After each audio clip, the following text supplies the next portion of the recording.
నేను నామినేషన్ లో ఉండేదే నీ వల్ల అని తెలిసే నీ వల్ల కదా నేను నేను నీ దగ్గర ఉంచానా? నేను నీకు చెప్పానా నామినేషన్ లో లేకపోతే సంచాలక నువ్వు ఎలాగ చేయాలి నీకు చెప్పానా? అది నువ్వు చేసావు, అది నేను చేయించి ఏం మాట్లాడినావు నువ్వు నేనేం చెప్పను, నీకేం నువ్వే ఆడు, నా వల్ల నువ్వు బ్యాడ్ అవుతున్నావు కదా. నేను ఆ మాట నువ్వు చూపిస్తున్నావు కావాలని ఇప్పుడు కూడా ఓపిక చెప్తున్నాను, ఇప్పుడు కూడా ఓపిక చెప్తున్నాను. అన్నం తినిపించి అన్నం పెట్టి అనుకునేవాడు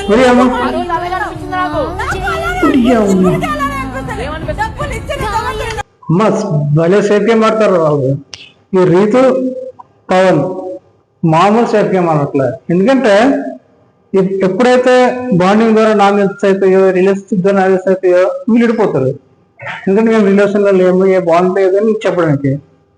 అదే మొత్తం కూల్ అయిపోయినాక ఎప్పుడైతే గేమ్ ద్వారా నామినేషన్ అవుతుందో అప్పుడు వాళ్ళు సపోర్ట్ చేసుకుంటూ బాగా గేమ్ ఆడతారు. అంటే రిలేషన్స్ తో నామినేషన్ చేసినప్పుడు రిలేషన్ లేదంటారు, గేమ్ ద్వారా గట్టిగా నామినేషన్ అవుతున్నప్పుడు ఇద్దరు కలిసిపోయి వీక్ నామినేట్ చేస్తారు. మామూలు క్లియర్ అట్లా కదలబోగలేదు. నిజంగా గ్రేట్, పక్కగా టాప్ 5 లో ఉంటారు వీళ్ళు. బిగ్ బాస్ ఎండింగ్ వరకు ఉంటారు, టాప్ 5 లో ఉంటారు. ఏమో వీళ్ళ అదృష్టం కొద్ది, ఆడియన్స్ దరిద్రం కొద్ది వీళ్ళలో ఒకరు విన్ అయినా అవ్వచ్చు.